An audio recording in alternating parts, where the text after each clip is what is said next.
happy. And like, I want people to be happy. So that's why I'm kind of like neutral on this one, which a lot of people are surprised about. She's towards the end of her career. So like, she deserves her flowers. She deserves to be happy.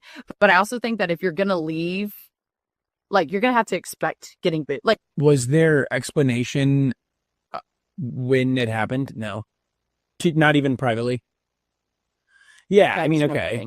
That's tough. And, yeah, okay. Well, I did say unless you leave on some fuck you type shit, and that's what that is, so. Sophie Cunningham recently revealed surprising details about DeWanna Bonner's departure from Indiana during her podcast episode. So. Yeah. And it's family, I guess, but like, you gotta get, I mean, sometimes if you're doing things that inconvenience other people, but they're better for you, you have to do it, but let someone know. I think there's sorry, say what you're doing. Yes, I think I'm right there with you. I think like I'm still rooting for her. Like, I want her to end her career and be happy, but I also think that like it's okay to be professional about it and like send a text to your teammates. Send a text and be like, hey, like, love you guys, or you don't even have to say love you guys. Just like, hey, sorry this didn't work out. Good luck. Given Bonner's veteran status and career achievements, Cunningham believes the player deserves respect and contentment in her final playing years. However, the manner of departure raised concerns about professionalism. The most striking aspect of Bonner's exit was the lack of communication with teammates. When questioned about whether any explanation was provided, even privately, the answer was definitively negative. This absence of dialogue with fellow players was characterized as problematic behavior. Say love you guys, just like, hey, sorry this didn't work out. Good luck. You know what I mean? Like, there's a way to handle that, I think. Paige Beckers is currently balling out, man. She's looking like she's going to be Rookie of the Year. Now, for it's her doing better than Caitlin Rookie Year, I just don't see it. I don't care. People could keep making all these different assumptions about it, but at the end of the day, Caitlin Clark is arguably the best rookie in WNBA history. But Paige Beckers is balling. I give her that. She's definitely close to Caitlin. I would say she's second best, and there's nothing wrong with being second best. But at the end of the day, while acknowledging that family considerations may have influenced the decision, Cunningham suggested that basic courtesy toward teammates was warranted. The expectation was that a simple message, acknowledging the situation, would have been appropriate. Something brief like expressing regret that circumstances didn't work out and wishing the team success. I would say she's second best, and there's nothing wrong with being second best, but at the end of the day, it is what it is, man. Now, moving on to the topic of discussion, we all know Sophie Cunningham got her new podcast, Show Me Something, bro, with Wes, and I'm telling you right now, they dropped another episode. I believe this is like the 6th or 7th episode consecutively that she has dropped, and yeah, man, in this episode, she talks about a lot of different things. Paige Beckers, the false narratives, and she speak about her interaction with Paige. Nonetheless, Buiker's contributions place her solidly as the second best rookie, which represents significant accomplishment. False narratives, and she speak about her interaction with Paige. We finna react to it right now. Let's get it pulled up. In the corner, though, we're talking about and kind of laughing, and I hit her, and of course, like the internet and everyone's like, oh, Paige isn't messing with Sophie, she doesn't like her. I was like, dude, we were literally laughing and talking to each other, and I was like, people want us to hate each other so bad, like everyone. I'm just like, what is going on? I'm like, it's not like that. So in the corner, though, she praised Beckers as an exceptional person, outstanding teammate, and remarkable leader. Cunningham highlighted Beckers' physical advantages and technical abilities, particularly her mid-range shooting prowess and overall skill set. Recent viewership data for Indiana Fever games has shown remarkable resilience. A recent matchup against Seattle attracted 1.6 million viewers on ABC, with peak audiences reaching 2 million. This represents a 20% increase compared to the previous season's regular season average for WNBA broadcasts on the network. Though, how do we feel? I love her. Do you have a relationship off the court at all, or do you just love her as a b-ball player? No, I think I did. Well, no, I don't really have a relationship with her off the court at all, but I just love her vibe and her energy. I just think that she is a good freaking human, and she's a great basketball player, but she really is. She's just a great teammate, and she's a phenomenal leader, and I am all for that. I think she's just, and I know a lot of people, she's probably going to. The sustained viewership levels are particularly noteworthy given Caitlin Clark's current absence from the lineup. Clark supporters continue following the team despite her unavailability, demonstrating loyalty to the organization. The Fever's entertainment value remains high, with few teams matching their engaging style of play. The million-viewer threshold maintenance without Clark's presence demonstrates the team's broader appeal. Should Clark return, projections suggest viewership could reach 3 million per game, especially during the second half of the season as playoff positioning becomes critical. I think she's just, and I know a lot of people, she's probably going to get Rookie of the Year, as she should.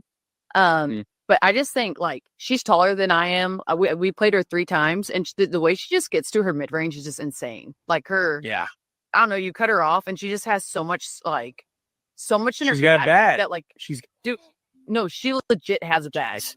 No, I know. Literally, but she's fun to play against. Like, we were kind of chatting it up last game, but I like her. She's a hell of a player. First look at Paige Beckers.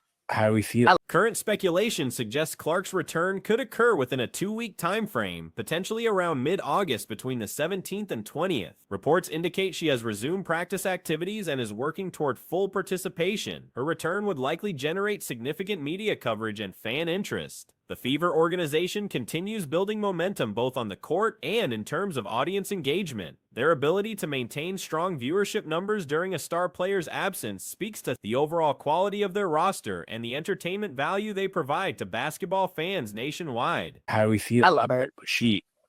So that was Sophie Cunningham kind of opening up about Paige Beckers.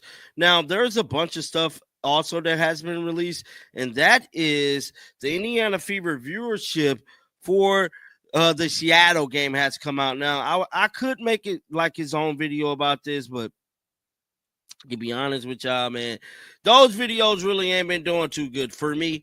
So I'll just put it all in this one, man. That is... Recent events during the Indiana Fever versus Los Angeles Sparks matchup have generated significant attention across social media platforms. Buddy, her mother warned her.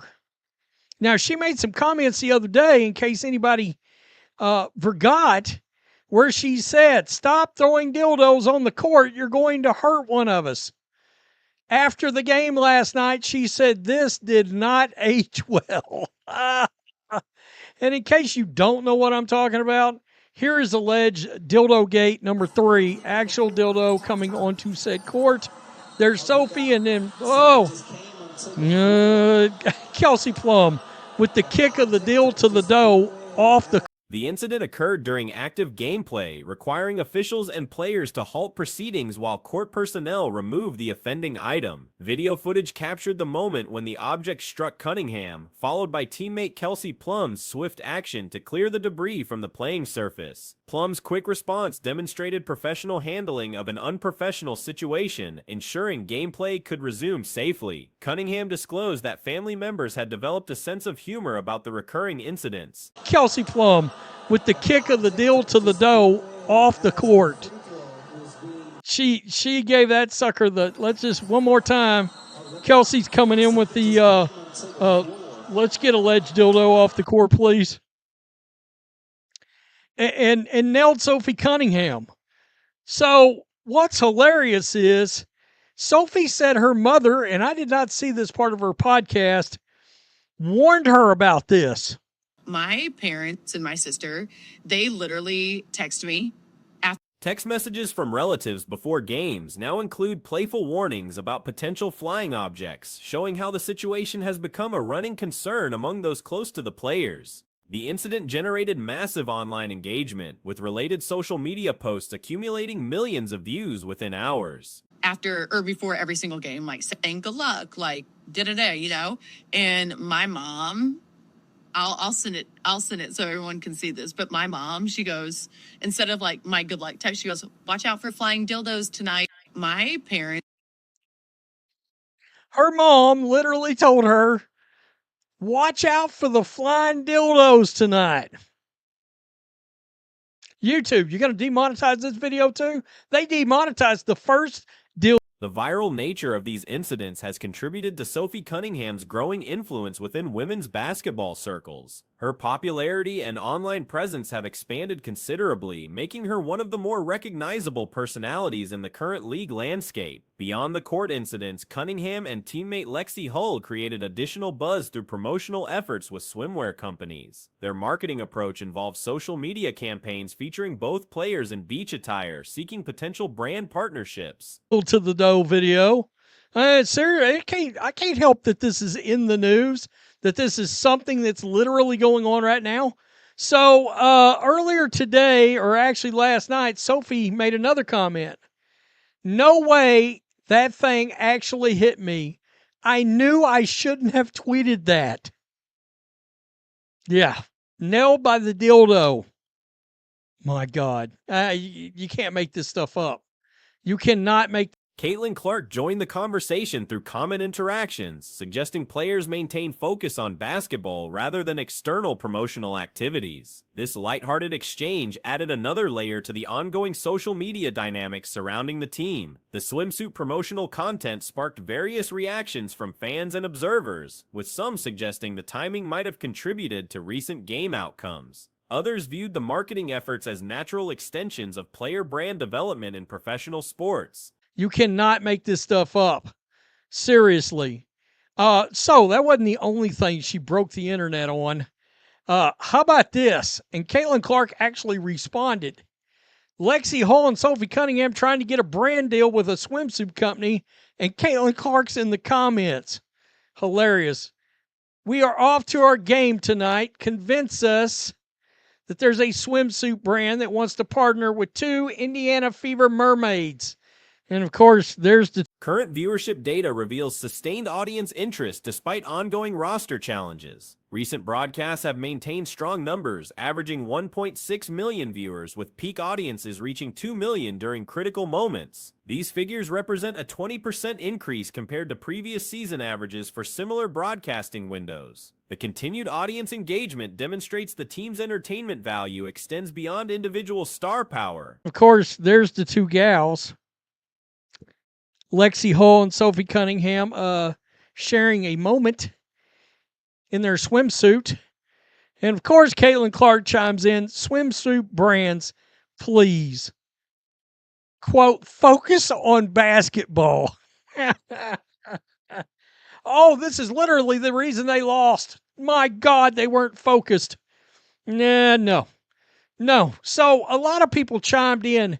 By the way, fan loyalty appears resilient even during periods when key players remain unavailable due to various circumstances. Projections suggest that full roster availability could drive viewership numbers significantly higher, potentially reaching 3 million viewers per game during crucial late-season matchups and playoff positioning games. Security concerns have prompted discussions about enhanced arena protocols to prevent future disruptions. League officials face pressure to implement stronger deterrent measures and pursue legal action against perpetrators of such incidents.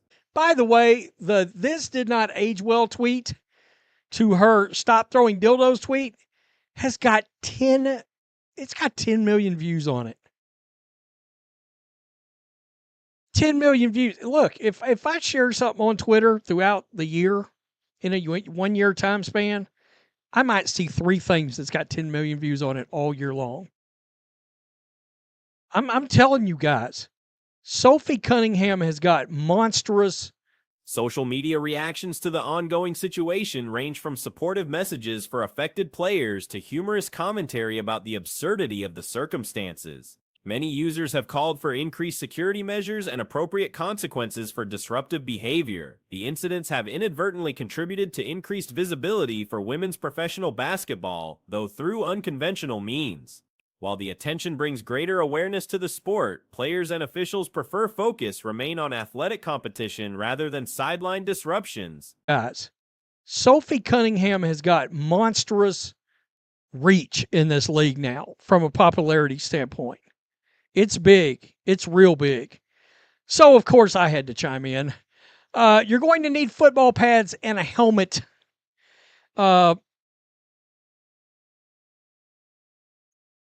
Yeah.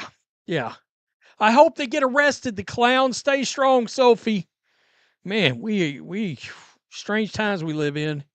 Seriously, they should be brought to justice. So Cunningham's podcast platform has benefited from the increased attention, with recent episodes generating substantial viewership numbers shortly after release. The combination of basketball analysis and personal commentary has resonated with audiences seeking authentic player perspectives. The broader implications of these events extend beyond individual games, raising questions about fan behavior, security protocols, and the balance between entertainment and athletic competition in professional sports environments. Player safety remains the primary concern as league officials work to address the situation while